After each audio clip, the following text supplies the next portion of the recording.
Me gusto mucho. I'm John Ellison. I'm from Washington, D.C. And when I think of Spain, I wonder about the rain. The rain. No, the rain. And why is it on the plane? Aprende inglés gratis con what?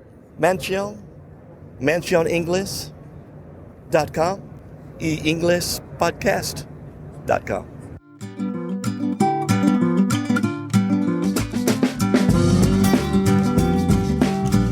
Hello and welcome to episode 77 of Aprender Inglés con Reza y Craig. I'm Craig. And I guess that means I must be Reza, because there's only two of us. I guess you're Reza. And we're going to help you improve your English, grow your grammar, vocalize your vocabulary, and perfect your pronunciation.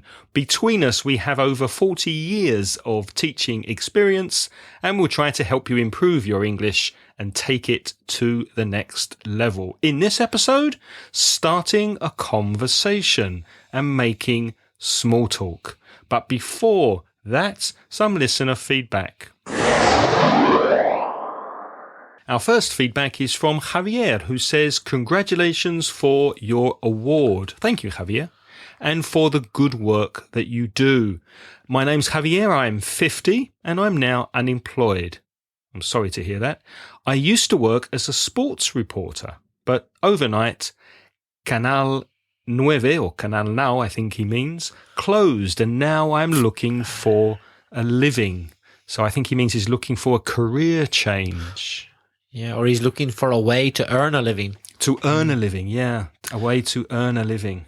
Oh, well, we're sorry to hear that, but by practicing your English with us, hopefully that will improve your chances of getting a job very soon. And also, a lot of radio people are producing podcasts. So one thing you could do, Javier, is to start a podcast. Yeah, what about a podcast about sport? Why not?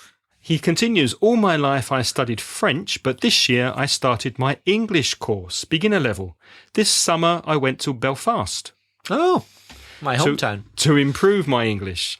In my opinion, the experience was very memorable. The first day I didn't understand anything because in Valencia I learned standard English. Mm-hmm. I think he means that in Belfast it's non-standard English. Yes, we have our own dialect of strange vocabulary and our own particular accent. He says the second day was completely different. My mind started to think in English. After that, I started to understand the main meaning of the sentences. I had a lot of foreign classmates and I understood all of them. I think nowadays it's essential to have a total immersion in another country to improve. From my point of view, 1 month in Belfast was more productive than 9 months of classes in Valencia. I agree. I'm going to repeat that because I think it's incredibly important what Javier says. 1 month in Belfast was more productive than 9 months of classes in Valencia. If you do have the money and the resources to travel abroad and do an intensive course, Reza, I think you'll agree it's a very, very good thing to do and a good investment of your time and your money. It's incredible how quickly you can improve your English. Yes, I would say it's absolutely essential for people who are very serious about getting to a high level of a language. It's essential. You simply have to. Javier finishes by saying it's normally very expensive to go abroad, but thanks to podcasts and free videos on the internet, I can refresh my English every day.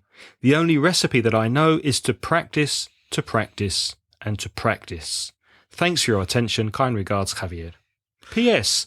Last October the 10th, I had my B1 exam in Valencia. That's PET, isn't it?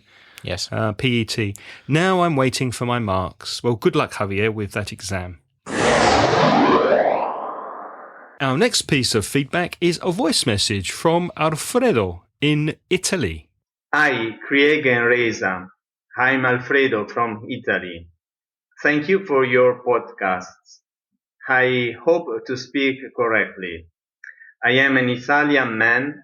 I live in Como, close to Milan. I always listen your podcasts, and my English has improved a lot following your lessons. Your pronunciation is very understandable and clear. You have a good voice. Before seeing your picture, I thought you were very young because your voices seem like teenager voices. So, thank you a lot for your lessons. And I am very happy knowing you won an award. You deserve it. Bye.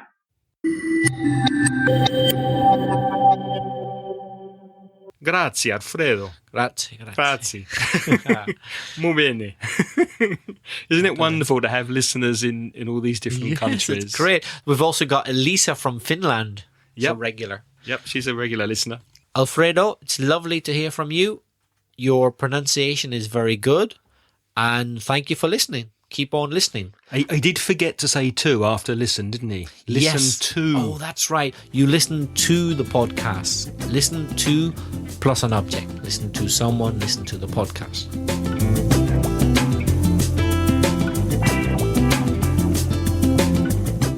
So, moving on, I thought this week, Reza, we could speak a little about starting a conversation, making introductions and making small talk, because I think one of the most difficult things when you're learning a language is to start speaking, especially to somebody you don't know, to start a conversation. And I find that difficult in English, in my native language. You're in a situation, you don't know people, and you have to start a conversation by making small talk. I think you're very good at that. I admire the way how comfortable you are with people and how easy you find it to make conversation. Me? Do you think so? Absolutely. Absolutely. Oh, well, you seem pretty good at it too. I have to work at it. I consciously try to think, what questions can I ask? What can I say? If I'm if I'm at a party, if I don't know people, or a conference, or any kind of situation where I have to introduce myself and get to know people, I really have to try hard in English. And I can imagine how difficult it is for a Spanish speaker to do that in English when it's not their native language. So, I've got some ideas here. Tell me what you think about this. First of all, you could just go up to somebody and say your name. Say, "Hi, I'm Craig. Nice to meet you." Yeah. Shake their hand. Probably they'll say their name, but then you have to think of something more to say, which is always the problem. I think the introduction's quite easy, but then it's making the small talk. So obviously it depends where you are. Obviously, if you're in some kind of conference or meeting or event, you could just say, "Is this your first time here? Have you been here before?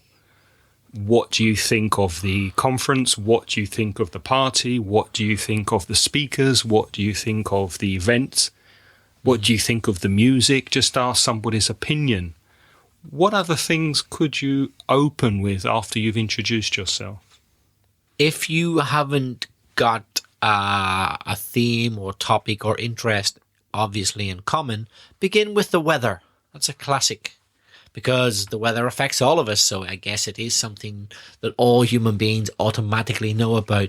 You could say something like, "Oh, it's a bit cold today, isn't it?" Or, "Oh, I'm sweating, it's a boiling day," or, "Oh, what a terrible wind." Any comment about the weather, or, "Oh, I hope it doesn't rain." And remembering our extreme adjectives from the last episode, you could say, "It's freezing today," or "It's boiling today." You could also use a tag question, because tag questions are a very common way of inviting people to comment, of inviting people to say something. You could say, "Nice day, isn't it?" The intonation on tag questions that you would invite somebody to speak to you would go down.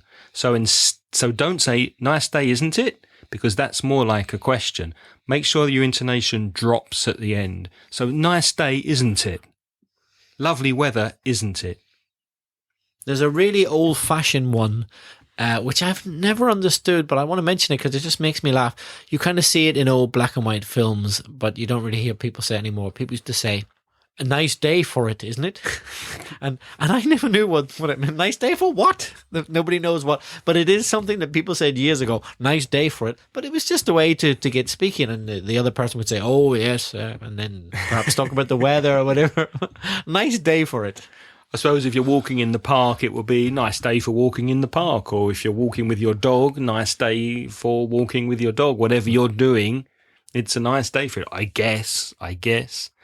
If you want to revise and study tag questions, go to our episode 20. So inglespodcast.com/20. Questions are always good for starting conversations and making small talk. You want to try to put the attention on the person you're speaking to, not on yourself. So the more questions you ask, the better, without sounding like you're interrogating the person you're speaking to. So be careful.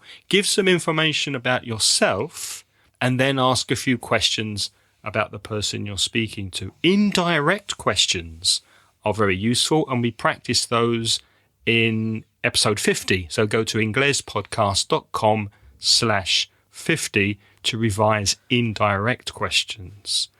More questions, you could say, well, have you been here before? Mm-hmm. Have you been here before, or is this your first time? Do I know you from somewhere? That's a good one, but be careful with that. Why? There's a certain amount of risk involved with that one, don't you think? Why do you say that? Isn't it that line is often associated with people trying to chat up? That's ligar with another person, like, haven't I seen you here before? Or don't I know you from somewhere? Or you look familiar. Familiar, it quite often means, look, I don't really know you, but I'm just saying this as an excuse to get to know you. Yeah, it could be. Although, if you do see an attractive man or woman in a bar or a pub or a party, you could say, "Have we met before?" I don't think that's offensive. It's a good way to start the small talk. It's certainly not offensive, but depending on the situation, it might be considered tacky. Offensive, no, but perhaps tacky. That's cutre. Just be careful with it. Yeah, be careful with it. But I think it's definitely a question you could ask. If you're in the street and you see a tourist, an English tourist with a map, you could say, "Can I help you? Do you need help?" That would start a conversation with somebody and practice your English with them. You could go to a sports bar near you where there's a football game or a tennis match or a rugby match or some kind of sporting event, and just go in the bar, find an English person and say, "What's the score? Who's winning?" Start a conversation that way. Or even if you're not in a sports bar, you could just open a conversation by talking about an important sports event, like, did you see the match last night? Imagine there was an important football match. Imagine Valencia actually won. Yeah, you could, for a change. Say, did you see Valencia win yesterday? What a surprise. If you hear someone speak in English close to you when you're out and about, you could ask them where they're from. Where are you from? I heard you speak in English. Where are you from? Which part of the UK are you from, or which part of the US are you from? That would start you speaking to them. And then you could follow up by asking, how long have you been here? Or do you mind me asking why you're here? That's an indirect question. Do you mind me asking why you're here? Again, inglespodcast.com/50 for indirect questions. How about this one, Reza? Are you waiting for someone? Can I buy you a drink? Oh, Craig, you do like to take a risk, don't you? That has backfired. That means I had good intentions, but the final result was very bad. That has backfired to me sometimes, particularly with people with the opposite sex. You have to be very careful. They might, again, interpret it as you wanting more than conversation. Be careful with that. Yeah. Be careful with that. But it's not offensive. No, just be careful for it not going the way you want. Just know that as a typical question, a typical chat-up line for when you see somebody attractive in a bar or a pub or a party and you'd like to get to know them. Can I buy you a drink?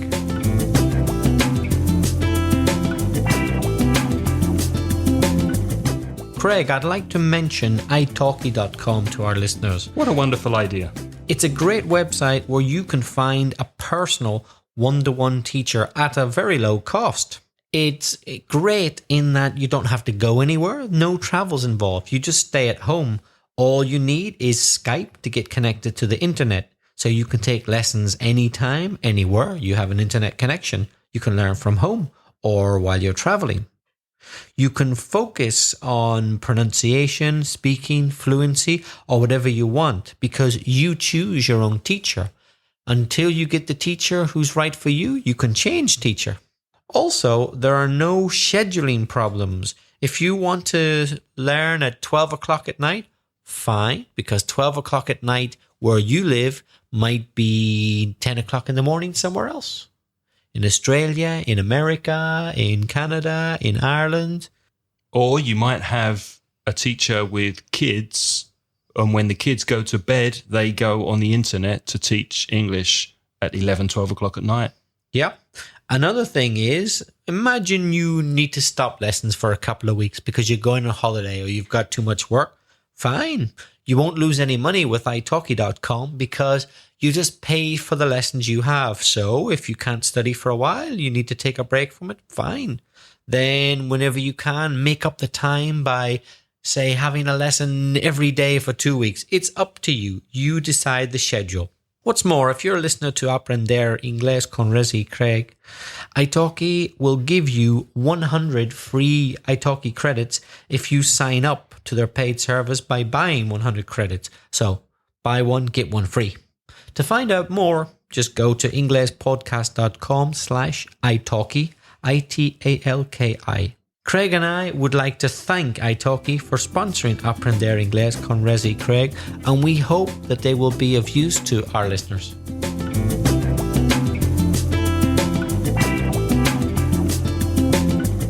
Can you think of any other ways or questions to break the ice and get speaking to somebody? If you smoke, have you got a light? That's a classic. I used to do that even when I had a lighter in my pocket. I had my own lighter. It was just a way to get to talk to people. And I did it in Spanish just to practice my Spanish. Mm-hmm. I'd say, ¿Tienes fuego? Have you got a light? I had a light, but it was just an excuse to talk to people. Yeah, but it's like similar to introducing yourself, going up and saying, hi, I'm Craig, or hi, I'm Reza. Then it's the next sentence that's more difficult. So you'd say, ¿Tienes fuego? Have you got a light? Yeah. Or do you have the time? So then you light up your cigarette. You say, they tell it's you freezing, isn't it? Now that you've got the light, you say, oh, it's freezing, isn't it? I'm trying to give up. Yes, that's classic. You light your cigarette and then you say, I'm trying to give up. Yeah, I'm trying to stop smoking, but I find it really difficult. And then if the person wants to start a conversation with you, they will reply with something. So yes, we're not saying it's easy. What we are saying is try and do it. Try and find English speakers in your area. Go to pubs and bars where there are English quizzes. Sometimes you have trivia quizzes in English or English exchanges, and just try to get speaking with a native speaker to practice your English. And don't be shy, just walk up and introduce yourself, say, hello, I'm Craig, and then ask a question. Craig, once you have that perhaps brief, short conversation with a stranger, how about ending it? What's a good way to end that brief conversation? Or more importantly, how do you get away from somebody that you don't enjoy speaking to? Oh, yeah. What can you say? I would say, please excuse me, I need to go to the toilet. Okay, yeah. Please excuse me, I've just seen somebody I know. Okay, but they sound sometimes very obvious that you are trying to get away. What if you really just have to go? You could say, listen, it's been lovely to meet you, but I'm sorry, I have to go. It's really nice talking to you. I hope to see you again. Yeah. I'm afraid I've arranged to meet someone, so I must go now. Bye-bye. English people like to apologize before they do many things, so they would start the sentence with, I'm afraid I have to go now. Mi temo que. Or, I'm sorry, but I have to go now. But it's been lovely meeting you. I enjoyed speaking with you. I really enjoyed speaking with you. That's all we have time for, unfortunately, this episode. So thank you very much for listening. And until next episode, when we speak about greeting cards. Why do English people love sending greeting cards? In Spanish, not so much. We'll talk about that next episode. Until then, it's a huge goodbye from me. And it's an enormous bye-bye from me. Please remember to contact us, send us an email, or record your voice on inglespodcast.com and send us a sound file. Our emails addresses are craig@inglespodcast.com or reza@belfastreza@gmail.com. Thanks for listening, and we'll speak to you in the next episode. Music in this podcast is by Pitts. The track is called See You Later.